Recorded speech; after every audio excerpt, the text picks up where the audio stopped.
നമസ്കാരം.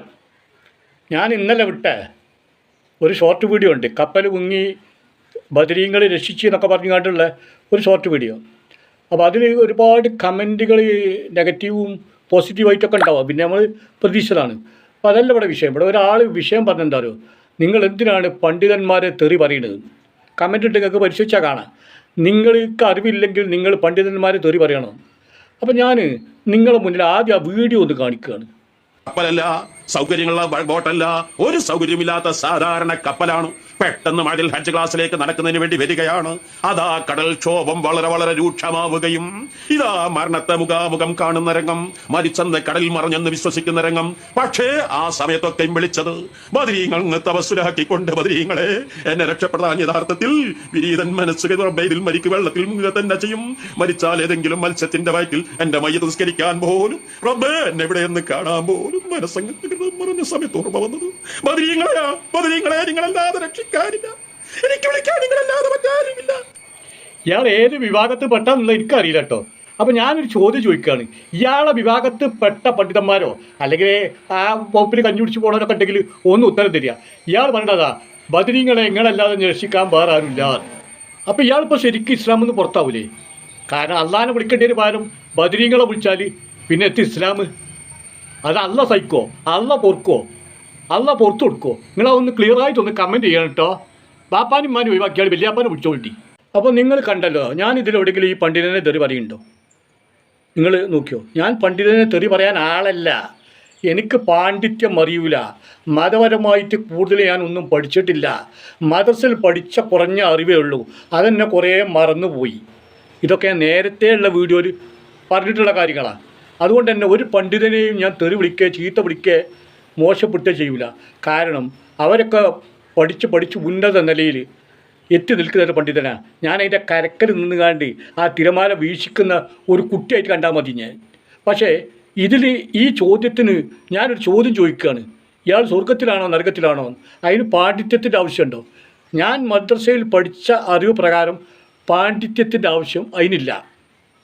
ഒരിക്കലും ഞാൻ പണ്ഡിതന്മാരെ ചീത്ത പറയാൻ വയ്ക്കുകയോ ചെയ്യില്ല. കാരണം പിന്നെ ഞാനിതിന് ആളല്ല, അതിനകത്ത് പോകുന്നവനല്ല. അത് ആദ്യം ഞാൻ നന്നാണ്ടേ. ഞാൻ ഈ ആത്മീയ വിൽപ്പന അത് ചോദ്യം ചെയ്യും. അതിലൊരു സംശയം വേണ്ട. ഇഞ്ച മുന്നിൽ കിട്ടിയാൽ കേട്ടോ, ഞാൻ തിരഞ്ഞെടുക്കുന്നല്ല, ഇഞ്ച മുന്നിൽ കിട്ടിയാൽ അത് ചോദ്യം ചെയ്യും. അതിൽ യാതൊരു സംശയം വേണ്ട. അതിൻ്റെ കാരണം എന്താ? നിങ്ങൾ ഞാൻ മദ്രസയിൽ പഠിക്കുന്ന കാലത്ത് എനിക്ക് 61 വയസ്സാണ്. ഇഞ്ച ജനനം 1964 മാർച്ച് 5-ാം തീയതിയാണ്. അപ്പോൾ 61 വയസ്സാണ്. പിന്നെ ഈ പണ്ഡിതന്മാരെ മാതിരി കറുപ്പിച്ചൊന്നും നടക്കില്ല. ഞാൻ നടക്കാത്തതിൻ്റെ കാരണം എന്താ വെച്ചാൽ ഒന്ന് പിടിക്കൂല എന്നൊരു കുത്തുപേര് കേട്ടീനി. അതുകൊണ്ട് പിന്നെ കറുപ്പിച്ചലില്ല. അപ്പോൾ ഞാൻ ഈ മദ്രസയെ പഠിച്ചിരുന്ന കാലത്ത് നബിൻ്റെ ചരിത്രങ്ങളൊക്കെ ഒരുപാട് അന്ന് മദ്രസയിൽ നിന്ന് പഠിപ്പിക്കും. അറിയേണ്ട കാര്യങ്ങൾ ഞാൻ മൂല്യരോട് ചോദിച്ച് മനസ്സിലാക്കും. ഞാൻ മദ്രസയ്ക്ക് ഒരു ദിവസം മുന്നിലേക്ക് മൂല്യരും ഞാൻ വരികയ്ക്ക് തന്നെ തരും. എന്താ ക്ലാസ് വരാത്ത ചോദിച്ചാണ്ട്. കാരണം നല്ലോണം പഠിച്ചതിന് കുട്ടി കഴിഞ്ഞല്ലോ. പ്രാരാബ്ദം കൊണ്ട് സ്കൂൾ പഠനവും മദ്രസ പഠനവും ഒന്നും മുന്നോട്ട് പോകാൻ കഴിയില്ല. ഒരേ ഒരു കുപ്പായ ഉണ്ടാകുക, അതിനെ പിന്നുത്തിക്കാണ്ട് കഴിക്കാറ്. പിന്നെ കഞ്ഞും ചോറൊന്നും ഉണ്ടാവില്ല. അപ്പം ആയിട്ട് മുന്നോട്ട് പോകാൻ കഴിയില്ല. അപ്പോൾ ഞാൻ അന്ന് പഠിച്ചത്, ഈ മൂല്യടുത്ത് ഞാൻ പഠിച്ചത്, നബി സല്ലല്ലാഹു അലൈഹി വസല്ലമക്ക് ഖുർആൻ അവതരിച്ചു. അതിനൊരു പാട്ട് ഇറങ്ങിയിട്ടുണ്ട്. കുറേ വർഷങ്ങൾക്ക് മുമ്പ് ഒരു പാട്ട് ഇറങ്ങിയിട്ടുണ്ട്. ഈറാ ഗുഹയിലന്ന് ത്വാഹ റസൂലിനായി ഖുർആനും അവതരിച്ചു, റമളാനിലാണതോർക്കൂ, റമളാനിലാണതോർക്കൂ. ഈ ഖുർആൻ കയ്യിൽ കിട്ടിയപ്പം നബിനോട് പറഞ്ഞത് ആദ്യം തന്നെ ഈ ഖുർആനിൽ എന്താ പറഞ്ഞത്? ഇഖ്റ വായിക്കുക എന്നാണ്. അപ്പോൾ കുറേ കാര്യങ്ങളൊക്കെ ഞാൻ അന്ന് പിന്നെ പഠിച്ചു വെച്ചതൊക്കെ മറന്നു പോയിട്ടുണ്ട്. പക്ഷേ അന്ന് ഈ ഖുർആൻ പ്രവാചകൻ്റെ കയ്യിൽ കിട്ടിയപ്പം പ്രവാചകനോട് അത് മലക്കുകളാരോ വായിക്കാൻ ആവശ്യപ്പെട്ടു എന്നോ. അപ്പോൾ ആവശ്യപ്പെട്ടപ്പം പ്രവാചകൻ പറഞ്ഞു എനിക്ക് വരികൾ വായിക്കാൻ കഴിയില്ല. അപ്പോൾ ജിബീരിൽ എന്ന മലക്കാണോ ആരാ എന്നറിയില്ല, മറന്നുപോയതായിരിക്കാം. നബിക്ക് അത് വായിച്ച് കേൾപ്പിച്ചു കൊടുത്തു എന്താണ് വായിക്കേണ്ടത്. എന്നിട്ട് നബി ആദ്യമായിട്ട് അന്ന് ലോക ജനങ്ങളോട്, മാനവരോട് സംബോധന ചെയ്തത് എന്താ? ലാ ഇലാഹ ഇല്ലല്ലാഹ്, അള്ളാഹു അല്ലാതെ മറ്റൊരാരാധ്യനില്ല. ഞാനതാ പഠിച്ച്. നബിയെ പറഞ്ഞത്. വേറെ ആരെയും മടപൂരോ കിടപൂരോ പേരാപൂരോ പമ്പത്തെ തങ്ങളോ ബദ്രീങ്ങളോ ഒക്കെ ആണെങ്കിൽ ഞാൻ ഗൗരവത്തിലെടുക്കില്ല. നബി മാനവർക്ക് പറഞ്ഞു കൊടുക്കുകയാണ് ലാഹിലാഹ ഇല്ലല്ലാന്ന്, അള്ളാഹു അല്ലാതെ വേറൊരു ആരാധ്യനല്ലാന്ന്. മദ്രസന്ന് പഠിച്ചതാണ്, മദ്രസന്ന് പഠിച്ചതാണ്, അല്ല വേറെ പഠനങ്ങളൊന്നുമില്ല. പിന്നെ പ്രാരാബ്ദങ്ങളും ഇതൊക്കെ ആയിട്ട് വേറെ വേറെ വൈക്ക നീങ്ങിപ്പോയി, ജീവിതത്തിൻ്റെ ശൈലി തന്നെ മാറിപ്പോയി. അപ്പോൾ മദ്രസന്ന് പഠിച്ചതാണ്. അപ്പം നബി പറഞ്ഞത് നബി എന്തിനാണ് നബി വന്നത്? ഒരുപാട് ത്യാഗങ്ങൾ സഹിച്ചതൊക്കെ അന്ന് ഇങ്ങോട്ട് മൂലയിൽ പറഞ്ഞ്. നബി നമസ്കരിക്കുന്ന സമയത്ത് ഒട്ടകത്തിൻ്റെ കുടൽമാല കൗത്തിൽ കൊണ്ടിട്ട് മാലിന്യങ്ങൾ വലിച്ചെറിഞ്ഞ് കല്ലുകൊണ്ടൊക്കെ എറിഞ്ഞ് ഒരുപാട് ദ്രോഹങ്ങൾ നബിനെ ചെയ്ത്, ഒരുപാട് ദ്രോഹങ്ങൾ ചെയ്ത് കൊല്ലങ്ങളോളം നബി പട്ടിണി കടന്ന്. ലോകം ഭരിക്കുന്ന രാജാവ്, പ്രവാചകൻ പട്ടിണി കടന്ന് ത്യാഗത്തിലൂടെ ജീവിച്ചു. എന്തിനാണ് ഇത്രയും വലിയ ത്യാഗം നബി സല്ലല്ലാഹു അലൈഹി വസല്ലമ സഹിച്ചത്? നമുക്കൊരു പാടല്ലേ, നബി അത് സഹിച്ചത് അള്ളാൻ്റെ കരുണ പിടിച്ചു പറ്റാൻ, അള്ളാൻ്റെ കാരുണ്യം പിടിച്ചു പറ്റാൻ, അള്ളാൻ്റെ സ്വർഗത്തിൻ്റെ അവകാശിയാകാൻ നബി അത് ചെയ്തത്. വേറൊന്നിനെ ആരാധിക്കാൻ പറഞ്ഞതായിട്ട് അന്ന് മദ്രസ പഠിച്ച എനിക്ക് യാതൊരു അറിവുമില്ല. ഞാൻ ഈ പറഞ്ഞത് തെറ്റാണെങ്കിൽ ആ തെറ്റുകൾ ചൂണ്ടിക്കാണിക്കണം, ഇല്ലാത്തതാണെങ്കിൽ. അന്ന് മദ്രസ പഠിച്ചിട്ടുള്ള കാര്യങ്ങളാണ് ഇതൊക്കെ. നബി എന്തിനായി ത്യാഗങ്ങൾ മുഴുവൻ സഹിച്ചത്? അള്ളാൻ്റെ കാരുണ്യം പിടിച്ചു പറ്റാൻ. ഇത് ആർക്കാ അറിയാത്ത? ഏത് നബിമാരായാലും. പണ്ട് മൂസാ നബിൻ്റെ ഒരു കഥ കേട്ടിനി ഞാൻ, ഒരു ഡിസ്കിൽ പണ്ട് കേട്ടതാ. അന്ന് ഡിസ്ക്കാണ്. മൂസാ നബി അള്ളായിട്ട് സംഭാഷണം നടത്താൻ പോകുന്ന സമയത്ത് പിന്നെ ഒരു സ്ത്രീ വഴിയിൽ നിന്നിട്ട് പറഞ്ഞു ഉള്ളതാണോ ഇല്ലാത്തതാണോ എന്ന് എനിക്കറിയില്ല കേട്ടോ, അതിനുള്ള പാണ്ഡിത്യം എനിക്കില്ല. ഡിസ്കിൽ കേട്ടതാ, ഡിസ്കിട്ട് കേട്ടതാ. അപ്പം ഈ സ്ത്രീ മൂസാ നബിയോട് പറഞ്ഞു വഴിയിൽ വെച്ചൊരു സ്ത്രീയെ കണ്ടിരുന്നു. ആ സ്ത്രീക്ക് നരകത്തിൽ അടിത്തട്ടിലാണോ എന്നുള്ളതെന്ന് ചോദിക്കണം, നരകത്തിൻ്റെ അടിത്തട്ടിലാണോ എന്നുള്ളതെന്ന് ചോദിക്കണം.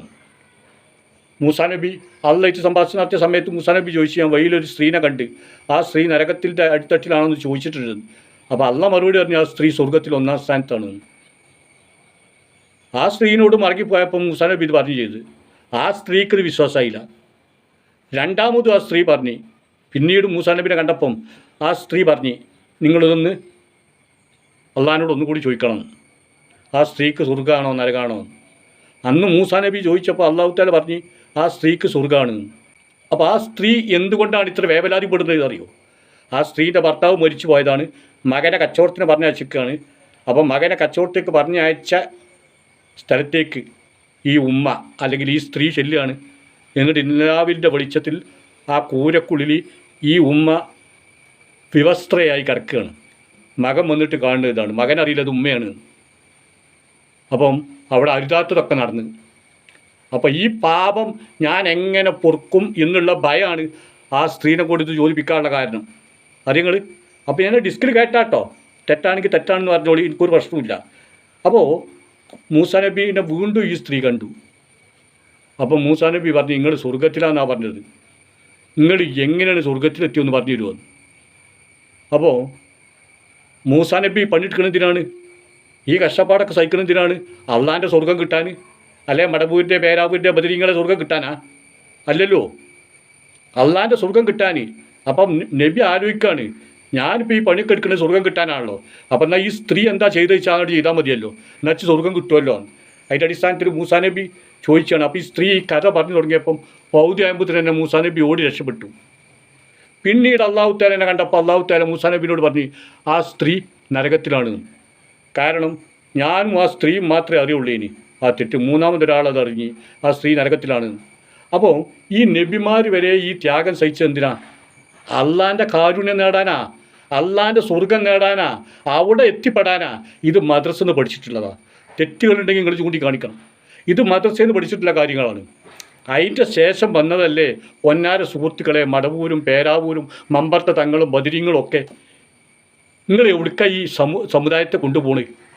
എന്നിട്ട് അതൊക്കെ കേട്ട് നിൽക്കണം പറയുന്നത്. എനിക്കറിയാവുന്ന എൻ്റെ അറിവിൻ്റെ പരിമിതിക്കുള്ളിൽ വെച്ച് ഞാനിതിനെ വിമർശിക്കും, യാതൊരു സംശയകാര്യത്ത് വേണ്ട. കാരണം അള്ളാഹു തആല പറയുന്നുണ്ട്, ഞാൻ ചില ആളുകൾക്ക് ചില കഴിവ് ഈ ലോകത്ത് കൊടുത്തിട്ടുണ്ട്, ചില ആളുകൾക്ക് ചില കഴിവ് കൊടുത്തിട്ടുണ്ട് അള്ളാഹു തആല പറയുന്നുണ്ട്. അതെന്തിനാണെന്ന് ചോദിച്ചാൽ, എന്നിൽ നിന്ന് വ്യതിചലിച്ചുകൊണ്ട് ആ സഹായം തേടി അവരങ്ങോട്ടേക്ക് പോകുന്നുണ്ടെങ്കിൽ അവർ ഇസ്ലാമിൽ നിന്ന് പുറത്താണ്, അവർ നരകത്തിലാണ് അള്ളാഹു തആല പറഞ്ഞിട്ടുണ്ട്. ഇല്ലേ? പറഞ്ഞില്ലേ? ഇല്ലെങ്കിൽ ഇല്ലയെന്ന് പറയണം. ഒക്കെ മദ്രസയിൽ നിന്ന് പഠിച്ചിട്ടുള്ള കാര്യങ്ങളാണ്. ഇല്ലെങ്കിലില്ല നിങ്ങൾ പറഞ്ഞോളൂ. കാരണം എനിക്ക് തെറ്റ് തിരുത്താനും ഒരവസരമാവും. അപ്പോൾ അള്ളാഹുവിൽ നിന്നൊരാൾ വ്യതിചലിച്ചു പോകാൻ പാടില്ല. ആരാധന അള്ളാഹുവിനോട് മാത്രം. 2002 MA അസീസ് ഒരു ഗാനം എഴുതി. ആകെ പടച്ചോൻ്റെ ആദ്യമുത്തായ ആദരവായ റസൂലുള്ള ആരാധനക്കർഹൻ ഏകനാണെന്ന് സന്ദേശം നൽകിയ നൂറുള്ള മാനവർക്കായെന്ന് നേർവഴി കാട്ടിയ മക്കത്തൂതിച്ച ഹബീബുള്ള മംഗകൾക്കുത്തമിയാമീന ബീബി പെറ്റ മുഹമ്മദ് സ്വല്ലല്ലാഹ്. ഈ ഗാനം 2002 ഇറങ്ങിയ ഗാനം MA അസീസ് രചിച്ചതാണ്. അപ്പോൾ നമ്മൾ ഗാനം നോക്കിയല്ല ഇസ്ലാമിനെ സ്വീകരിക്കേണ്ടത്. വേറെ കാര്യം പോട്ടെ, ഗാനം ചിലപ്പോൾ കച്ചവടത്തിനായിരിക്കാം, ഒക്കെ ആയിരിക്കാം. പക്ഷേ അതിൽ എഴുതിയ വരികൾ, ആ വരികൾ നിങ്ങൾ ശ്രദ്ധിക്കണം. ആദരവായ റസൂലുള്ള എന്നാണ്, ആരാധ്യനായ റസൂൽ എന്നല്ല. ആരാധ്യൻ അള്ളാഹുവാണ്, ആരാധിക്കേണ്ടത് അള്ളാഹുവിനെയാണ്. ആദരവായ റസൂലുള്ള ആരാധനക്കർഹൻ ഏകനാണെന്ന് സന്ദേശം നൽകിയ നൂറുള്ള. അതിലെവിടെയെങ്കിലും മടവൂരോ പേരാവൂരോ തങ്ങന്മാരോ പെങ്ങന്മാരോ അല്ലെങ്കിൽ പിന്നെ മമ്പർത്ത തങ്ങളോ പിന്നെ ഇവർ ആരെങ്കിലും ഉണ്ടോ? എന്തിനാ ഞങ്ങൾ ഇവരെ കൈ കെട്ടിച്ചത്? നമ്മൾ കുട്ടിക്കാലത്ത് മദ്രസയിൽ നിന്ന് പഠിച്ച പാഠം മതി നമ്മൾ അച്ചോട്ടക്കത്തോടെ ജീവിക്കുക. അതേമാതിരി ജീവിക്കണം എന്നുള്ളൂ. ആ മുസ്ലിം വേറൊരു മുസൽമാൻ കുട്ടിയോട് ചോദിച്ചു, ഒരു മുസൽമാൻ എങ്ങനെ ജീവിക്കണം? അപ്പോൾ ആ മുസൽമാൻ കുട്ടി പറഞ്ഞ മറുപടി എന്താ അറിയോ? ഒരു മുസൽമാൻ എങ്ങനെ ജീവിക്കണം എന്ന് നബി സല്ലല്ലാഹു അലൈഹി വസല്ലമ നമുക്ക് ജീവിച്ച് മരിച്ച് കാണിച്ചു തന്നു. അതാണ് ഒരു മുസൽമാൻ. അങ്ങനെയാണ് ഒരു മുസൽമാൻ ജീവിക്കേണ്ടത്. നബിൻ്റെ ജീവിതമാണ് സന്ദേശം, അല്ലാതെ ബദരീങ്ങളുടെ ജീവിതമാണ് സന്ദേശം എന്ന് പറഞ്ഞോ? ഇല്ല, ഞാൻ കേട്ടില്ല കേട്ടോ, എൻ്റെ കുട്ടിക്കാലത്ത് കേട്ടിയില്ല. അപ്പം നബി ജീവിച്ച് മരിച്ച് കാണിച്ചു തന്നത് നമ്മൾ അതാ ചെയ്യേണ്ടത്. അള്ളാഹുവാണ് ആരാധ്യൻ. അത് പറയാൻ വേണ്ടിയിട്ടാണ് നബിയെ ചുമതലപ്പെടുത്തിയത്. അത് പറയാൻ വേണ്ടിയിട്ടാണ് നബിക്ക് വേണ്ടി ഖുർആൻ ഇറക്കി കൊടുത്തത്. ഇതിലൊക്കെ എൻ്റെ തെറ്റുണ്ടോ? ഉണ്ടെങ്കിൽ നിങ്ങൾ ചൂണ്ടിക്കാണിക്കാൻ കേട്ടോ. അപ്പോൾ അതിൻ്റെ മറ്റുള്ള കുത്തി കയറ്റുന്നത്. അപ്പോൾ ഇവിടെ ഉദ്ദേശം എന്താണ്? വിറ്റ് കായാക്കുക എന്നുള്ളതാണ്. ഞാൻ വിറ്റിട്ടുണ്ട് എൻ്റെ പേര കടമ്പ് കിട്ടാൻ. ഇപ്പോഴും വീടിയിട്ടില്ല. കൊറോണയിൽ കുറികളൊക്കെ തകർന്നപ്പം പേരാട് വിറ്റ് കുറച്ച് സ്ഥലം കുറച്ച് പൈസ, ആ പൈസ കൊടുത്തിട്ട് തീർന്നില്ല. ഇനിയുണ്ട് 10-14 ലക്ഷം റുപ്യ. ഞാൻ കൊടുക്കണച്ച് എത്രയും പെട്ടെന്ന് എങ്ങനെ കൊടുക്കണം? അതിനൊരു പ്രോപ്പർട്ടി കൂടി എനിക്ക് വിൽക്കാണ്ട് എത്രയും പെട്ടെന്ന് കൊടുക്കണം. എനിക്കിതൊന്നും വിറ്റ് കിട്ടുന്ന കായ് വേണ്ട, ദീനൊന്നും വിറ്റ് കിട്ടുന്ന കായ് വേണ്ട. ഞാൻ പട്ടിണി എടുക്കാതെ പട്ടിണി കടന്നുകൊണ്ട് ഞാനിപ്പോഴും രോഗിയാണ്. എത്ര കാലം ഉണ്ടാവും എന്ന് എനിക്കറിയില്ല. വലിയൊരു സർജറി ഒക്കെ കഴിഞ്ഞ ആളായാണ്. ആ സർജറി കഴിഞ്ഞപ്പോൾ ഡോക്ടറെ നിങ്ങൾ എന്നെ രക്ഷിക്കുമെന്ന് ഞാൻ പറഞ്ഞിട്ടില്ല. ആ സർജറി കഴിഞ്ഞ് എൻ്റെ പെരക്കാർ കൊണ്ടേ ആക്കിയപ്പം ഡോക്ടറിൻ്റെ അടുത്ത് കൊണ്ടിട്ടാ പറഞ്ഞത് അറിയോ? ഇതൊരു വലിയൊരു സർജറിയാണ്, നിങ്ങളുടെ കുടുംബത്തിനെ ഞാൻ ബോധ്യപ്പെടുത്തി കൊടുത്തിരി, നിങ്ങൾ പടച്ചവനോട് പ്രാർത്ഥിക്കുകയാണ്.